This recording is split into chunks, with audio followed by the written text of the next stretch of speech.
Paz do Senhor, meus queridos, glória a Deus. Então vamos lá, queridos, olha só, como eu tenho dito, né?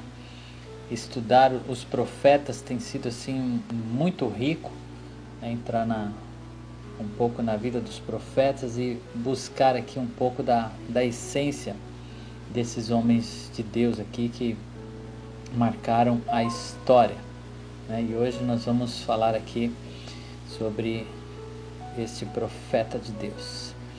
Então vamos lá, eu vou colocar aqui um texto que para mim vai ser o texto áureo aqui, que está em Oséias 3, verso 1, porém eu não vou comentar nesse texto agora, a gente vai comentar aqui durante o estudo, que diz assim: o Senhor me disse, vá, trate novamente com amor a sua mulher, apesar dela ser amada por outro e ser adúltera.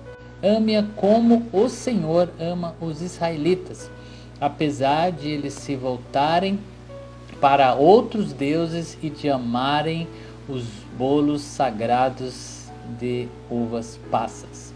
Amém? Então Deus está aqui, né, revelando o seu amor para com o povo. Esse livro, queridos, ele vai tratar desses assuntos, né? Que Deus, ele ama você com amor eterno, amor sacrificial e amor incondicional. Deus nos ama dessa forma. Isso vai estar retratado aqui, né, nesse livro de forma tão forte, tão poderosa. Olha só, Oséias significa salvação ou livramento. O nome Oséias foi também o nome do último rei de Israel, né, antes deles serem levados cativos, né, que é Hoshea, né, no hebraico.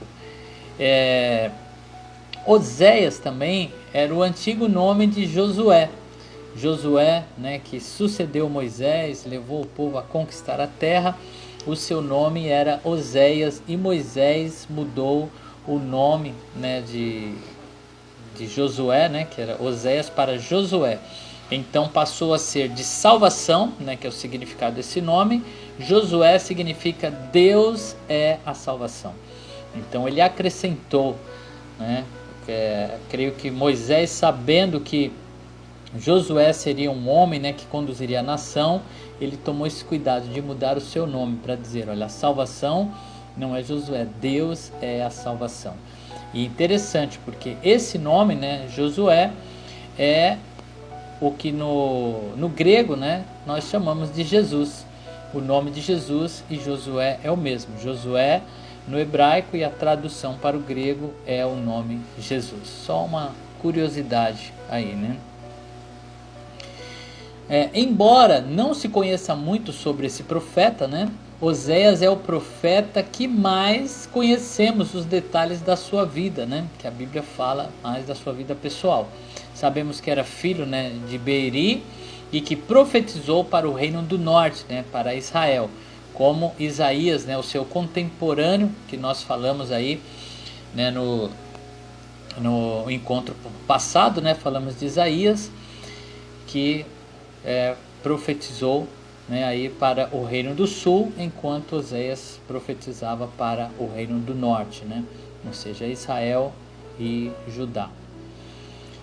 Esse livro não foi escrito para contar a história de Oséias, embora conte a história de Oséias, e você vai entender por quê, mas para falar sobre o amor de Deus, né, e o seu relacionamento com o povo da aliança, né, ou seja, Israel. Deus enfatiza, né, a sua regularidade, ou melhor, a sua singularidade e soberania. Deus fala através da vida de Oséias. Então, a vida de Oséias é a expressão do que Deus tinha para falar com o povo. Olha que interessante. Deus, né, falou ao povo de Israel de muitas formas, mas o povo não deu ouvido. Então Deus, ele mudou aqui a sua didática, né, a sua metodologia. Ao invés de falar pela boca do profeta, Deus passa a falar agora pela vida do profeta. E é muito interessante, né, o livro de Oséias, porque Oséias vai viver a profecia. Assim como Isaías, né, eu não comentei no encontro passado, mas Isaías, né, ele andou nu por 3 anos, né, simbolizando a vergonha do povo de Israel.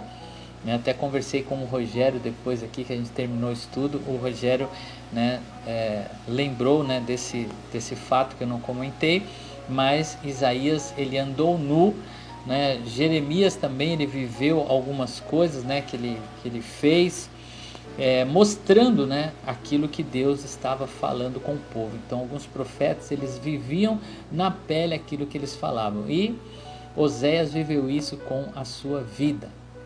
Olha só o que diz Oséias 1, verso 2. Quando o Senhor começou a falar por meio de Oséias, vê que Deus não falou pela boca de Oséias, né? Mas falou por meio de Oséias. O Senhor lhe disse: vá, tome uma mulher adúltera, né? Uma mulher prostituta, e filhos da infidelidade, porque a nação é culpada do mais vergonhoso adultério, por afastar-se do Senhor. Então Oséias teve que se casar com uma mulher prostituta para profetizar através da sua vida a nação de Israel. Então a sua família, né, sua esposa se chamava Gomer, né, que era uma prostituta, que ele foi, se casou com essa mulher e ele gerou filhos, e cada filho, né, que Oséias gerava, Deus dava um nome que simbolizava o que Deus, né, estava fazendo. Então Jezreel, né, foi seu primeiro filho. Não tem aí uma definição correta, né, a respeito do seu nome, mas significava algo mais ou menos assim: olha, Deus semeia, né, Deus está plantando, Deus está semeando no meio do seu povo. Depois ele teve uma outra filha chamada Ruama, que significa sem compaixão, né? Deus dizendo assim: olha, eu não vou ter compaixão do povo, vai chegar, né, o momento do juízo. E o seu filho chamado Lo-Ami, que diz o seguinte: não, povo meu. Deus estava rejeitando, né, o seu povo por causa da sua iniquidade, por causa das suas transgressões, por causa deles desprezarem o amor de Deus. O livro de Oséias ele é cheio de pérolas do amor de Deus, Deus chamando o povo para um concerto. Oséias 4:6 tem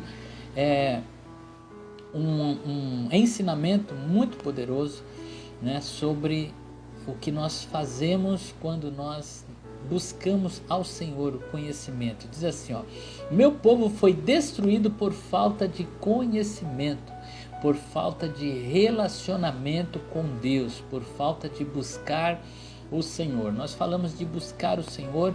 O que é buscar o Senhor? Além da oração, é buscar conhecê-lo através da sua palavra, né?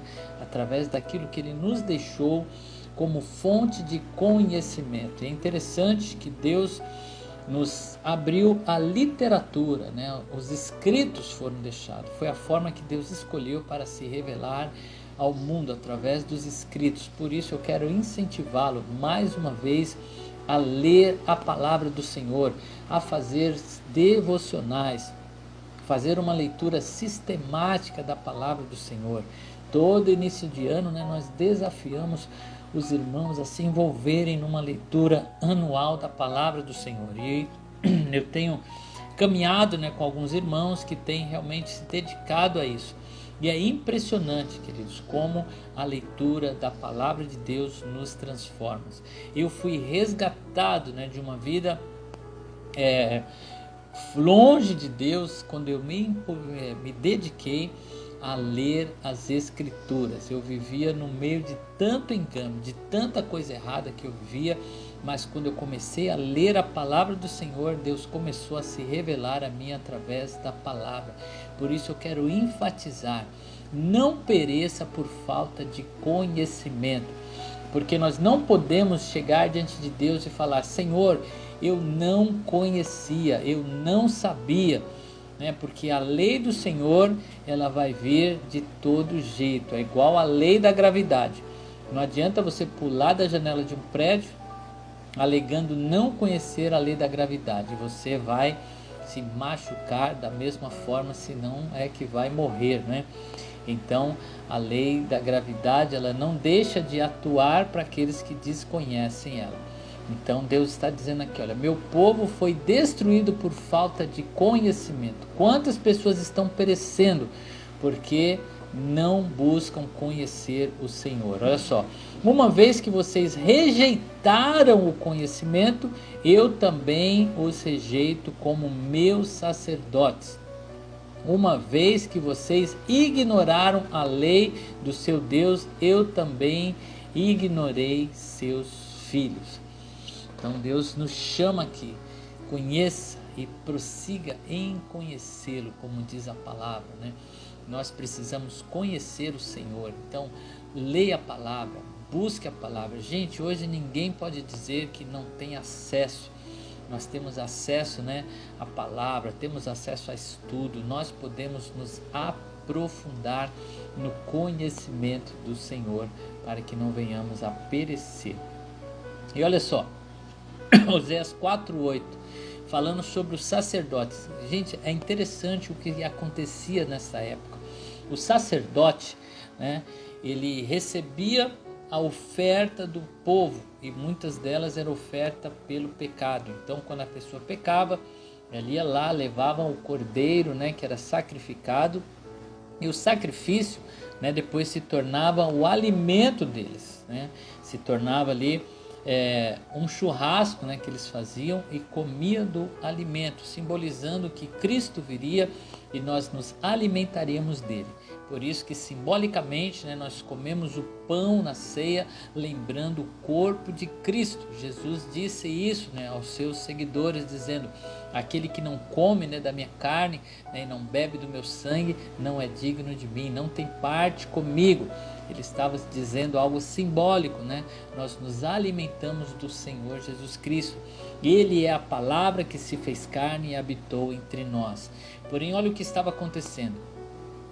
Falando dos sacerdotes, né? Eles se alimentam do pecado do meu povo e têm prazer em sua iniquidade. Deus estava rejeitando os sacerdotes, porque eles começaram a ter prazer, né, do povo pecar, porque olha o raciocínio, quanto mais o povo peca, mais holocausto eram colocado e eles se alimentavam daquilo, né?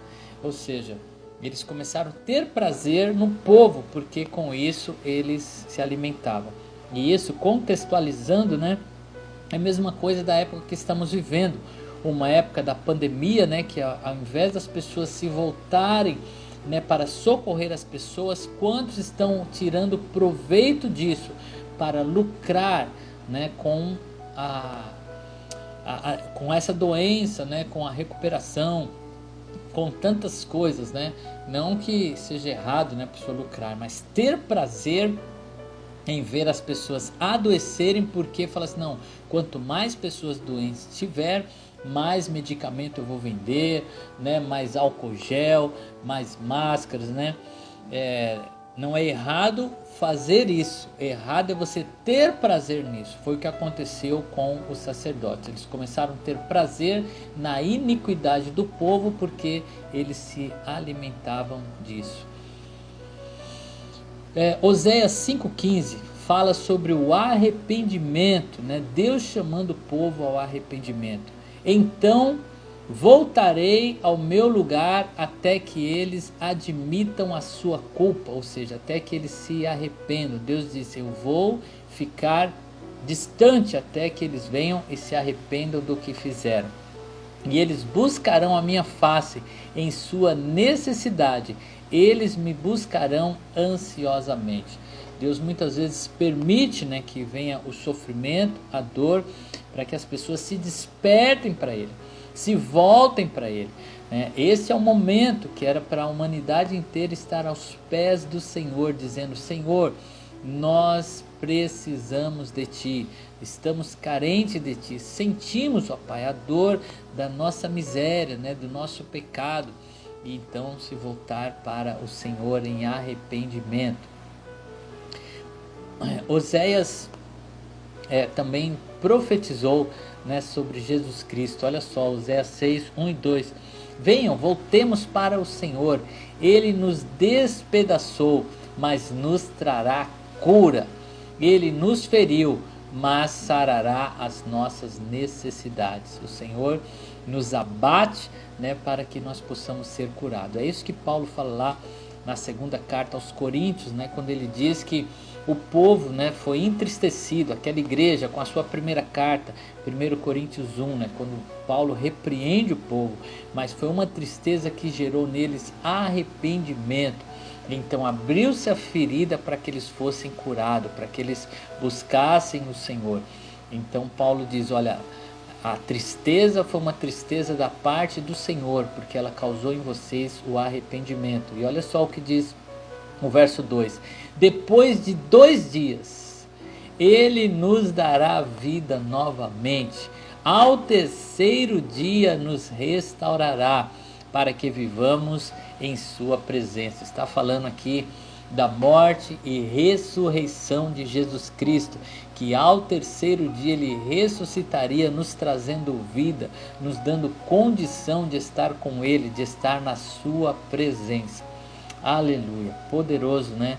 O texto que fala sobre esta menção ao nosso Salvador. E Deus, né, em todo o escrito, né, em toda a Bíblia, né, ele vai nos chamar para relacionamento. Nós vemos isso lá no Gênesis, Deus chamando o homem para um relacionamento, né, de Gênesis a Apocalipse, Deus nos chama para relacionamento. E olha só o que diz Oséias 6,3: conheçamos o Senhor, esforcemo-nos por conhecê-lo. Tão certo como nasce o sol, ele aparecerá. Virá para nós como as chuvas de inverno, como as chuvas de primavera que regam a terra. Deus quer ser encontrado. Ele mesmo disse, né, que aquele que busca encontra, né? Aquele que buscá-lo, ele deixaria ser encontrado. Assim como nós sabemos que o sol nasce toda manhã, assim o Senhor responde àqueles que o buscam para um relacionamento. Oséias 8:7 é da onde vem, né? É um provérbio tão citado, às vezes as pessoas não sabem a fonte, da onde que vem, né? Que diz assim: aqueles que semeiam vento colhem tempestade. Está em Oséias 8:7, né? Esse é um provérbio tão usado e às vezes as pessoas nem sabem que vem da Bíblia, né? Quem semeia vento colhe tempestade. Ele está falando aqui sobre a lei da semeadura. Olha o que diz o capítulo 10, o verso 12 também. Ele falando da lei da semeadura. Semeiam a retidão para si, colham, ou melhor, semeiem retidão para si, colham o fruto da lealdade e façam, né, sulcos no seu solo não arado, pois é hora de buscar o Senhor até que ele venha e faça chover justiça sobre vocês. Então está dizendo aqui, olha, busque a retidão e Deus vai dar para você o fruto dessa retidão. Aqueles que semeiam bondade vão colher bondade. Lembrando, né, que o resultado da semeadura é sempre maior do que aquilo que nós semeamos. E ele fala também daquele que semeia o mal, né? Olha só, o verso 13. Mas vocês plantam a impiedade, colherão o mal e comerão o fruto do engano. Essa é a lei da semeadura que Tiago, né, também aborda lá na sua carta. E em Gálatas também Paulo vai falar, né, aos Gálatas. Olha só, Gálatas 6, 7, 9. Não se deixe enganar, de Deus não se zombam, pois o que o homem semear, isso também colherá. Quem semeia para a sua carne, da carne colherá destruição, mas quem semeia para o Espírito, do Espírito colherá a vida eterna. E não nos cansemos de fazer o bem, pois no tempo próprio colheremos se não desanimarmos. Deus está dizendo que nós colheremos aquilo que nós plantamos. Por isso, plante a bondade, plante o amor, né? Ainda que ainda tenhamos aí uma má colheita, né, de coisas erradas que plantamos, se você persistir sem desanimar, você vai ter aí uma boa colheita, em nome do Senhor Jesus. E olha só que maravilhoso, né, esse texto aqui que se cumpriu em Jesus. Mais texto aqui, né, sobre Jesus em Oséias. Oséias 11:1 diz assim: quando Israel era menino, eu o amei, e do Egito chamei o meu filho. Deus está dizendo assim: olha, eu chamei o meu filho, né, do Egito por amor a ti. E nós vamos encontrar, né, lá em Mateus 2:14 e 15, essa profecia se cumprindo. Olha só: então ele se levantou, tomou o menino e sua mãe, está falando de José, né, durante a noite, e partiu para o Egito. Então a fuga, né, de José para o Egito, com medo, né, de ser morto, né, pelo rei Herodes, que buscava matar Jesus ainda criança, né, bebê, ele fugiu para o Egito. E olha só, onde ficou até a morte de Herodes, né? Depois que Herodes morreu, né, ele volta para Israel. E aí diz assim, ó: e assim se cumpriu o que o Senhor tinha dito pelo profeta. Qual profeta? O profeta Oséias, né, que está aqui o texto aqui em cima. Olha, do Egito chamei o meu filho. É maravilhoso, né? É ver Cristo sendo pregado pelos profetas, sendo manifestado, e hoje nós podemos desfrutar de tudo isso. Olha só, cuidado e a bondade do Senhor. Como eu disse, né, esse livro de Oséias vai falar desse amor de Deus para conosco, o seu amor incondicional, né, o amor que não espera nada em troca, um amor sacrificial, aonde Deus, né, em Cristo se entrega por todos nós. Oséias 11:4 diz: eu os conduzi com laços de bondade humana e de amor, tirei do seu pescoço o jugo e me inclinei para alimentá-los. Deus, né, ele faz isso, ele nos coloca em liberdade e ele mesmo provê para nós o alimento, tanto para o nosso físico quanto para a nossa alma. Oséias 11:8 diz assim: como posso desistir de você? É Deus falando com você, que ele não desiste de você. Deus continua indo à sua procura. Olha só: como posso desistir de você, Efraim? Aqui onde está Efraim, você pode colocar o seu nome. Como posso desistir de você, Ana Lúcia? Como eu posso desistir de você, Graça? Como eu posso desistir de você, Sueli? Como eu vou desistir de você, Dona Ivone, seu Carlos? Deus falando contigo. Como é que eu vou desistir de você, Will? Como é que eu vou desistir de você, Rogério?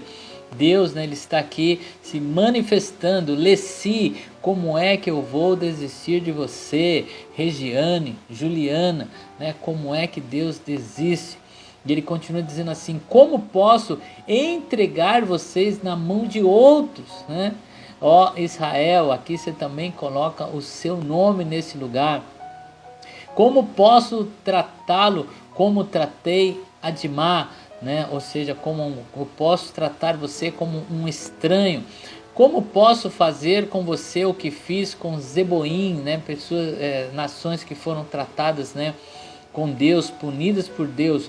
O meu coração está enternecido, despertou-se toda a minha compaixão. É o tempo que Deus se volta para a humanidade. Deus vem ao encontro do homem, né? Deus vem ao encontro da humanidade, chamando para perto, né? Trazendo, né? Ele está dizendo: Silene, como é que eu vou esquecer de você, se eu te amei, né, com esse amor tão grande, com esta compaixão. Queridos, nós estamos vivendo um tempo de oportunidade em que Deus está de braços abertos, nos chamando para esse relacionamento. Deus convida a humanidade para perto de ti.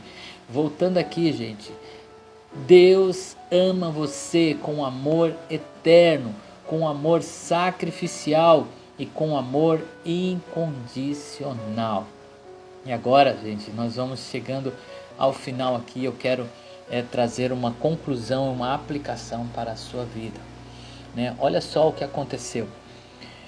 Oséias, ele se casou com Gomer, né? Uma prostituta, e com ela ele teve o filho, né? Esse filho Jezreel, e depois ele teve uma filha chamada Lo-ruama, né? Esta filha provavelmente foi fruto de um adultério, porque mais no contexto, né, nós vamos ver que um dos filhos ou mais filhos de Oséias não eram filho dele, era filho da prostituição, né? Ou seja, essa mulher que ele trouxe, ele tirou, né, de um prostíbulo, né, e trouxe para si, fez da sua mulher. Depois ela vai, se envolve com outros homens, tem filhos com outros homens.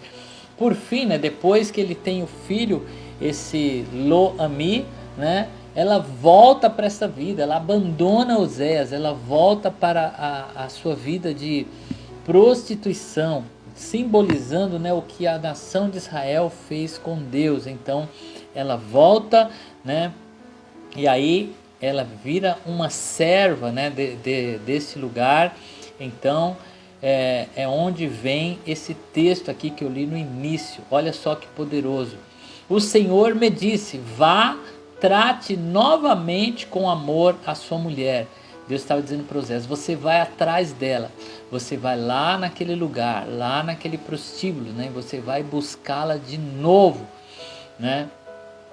Apesar de ela ser amadas por outro e ser adúltera. Gente, é muito forte isso. Ame-a como o Senhor ama os israelitas, apesar deles se voltarem para outros deuses e de amarem os bolos sagrados, né?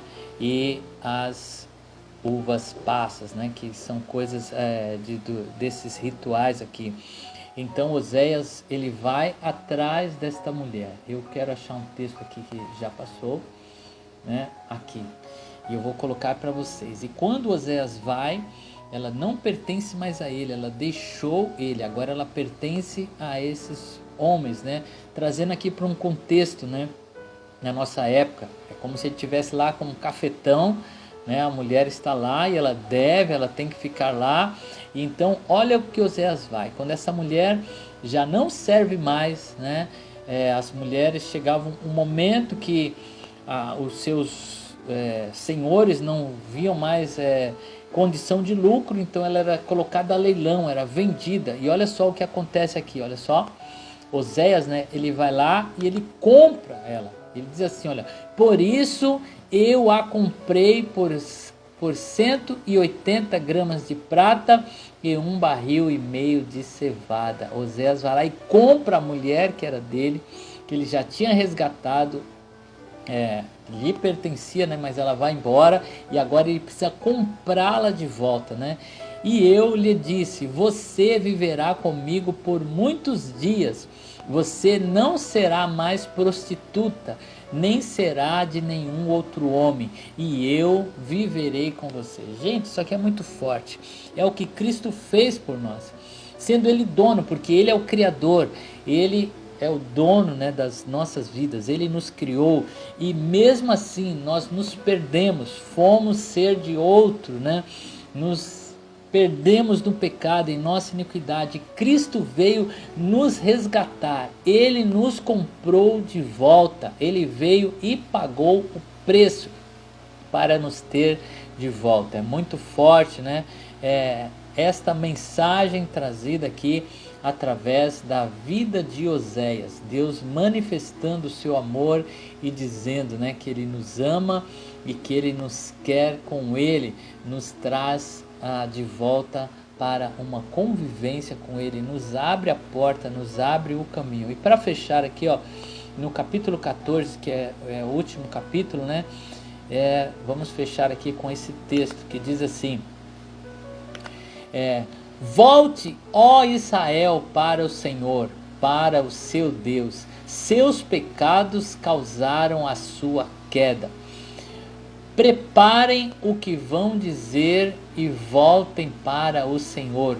Peçam-lhe: perdoa todos os nossos pecados e por misericórdia recebe-nos para que te ofereçamos fruto dos nossos lábios. Então Deus dá aqui todas as cartas, né, para que a gente possa viver na sua presença.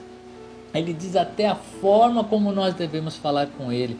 Ele está dizendo assim, olha, vinde a mim e digam, perdoa-me, Senhor, e eu vou perdoar vocês, vou pegar os pecados de vocês e vou lançar no mar do esquecimento. Deus está gritando, né, para a humanidade, para a sua criação, dizendo, voltem-se para mim, eu tenho perdão para vocês, eu tenho uma vida de relacionamento para que vocês possam vivê-la, né, na minha presença. Então o Senhor, Ele nos chama, Ele nos convida. Eu espero que Deus, né, mais uma vez, apesar da minha limitação, né, que Deus possa ter falado ao seu coração e ter despertado em você esse amor imenso, né, que Deus, Ele tem por todos os seus filhos, Ele tem por nós. E olha só o que diz o verso 4. Eu curarei a infidelidade deles e os amarei de todo o meu coração, pois a minha ira desviou-se deles. Em Cristo Jesus, a ira de Deus foi desviada e Ele está dizendo assim, eu vou amá-los de todo o meu coração. E nós estamos falando aqui do coração de Deus, o coração que tem a sua essência como o amor. Deus nos chama para viver isso em sua presença. Amém, queridos? Que Deus possa ter falado ao seu coração. No nosso próximo encontro nós vamos falar da essência aqui dos profetas, do profeta Miqueias, para o nosso próximo encontro, que será na terça-feira que vem. Amém? Que Deus te abençoe, que Deus esteja ao seu lado. Conheça esse Deus, se relacione com Ele através da palavra, das escrituras, né? Que Deus realmente possa nos levar a desfrutar de todo este amor. Amém? Vamos orar?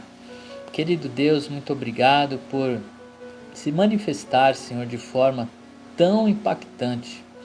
Ó Deus, nos mostrando a sua disposição em nos buscar, em nos resgatar, mesmo, Senhor, quando nós nos perdemos e somos levados, Senhor, ó Deus, pela oferta deste mundo, somos levados, Senhor, a nos prostituir, Senhor, deixando de adorá-lo e adorando as coisas deste mundo.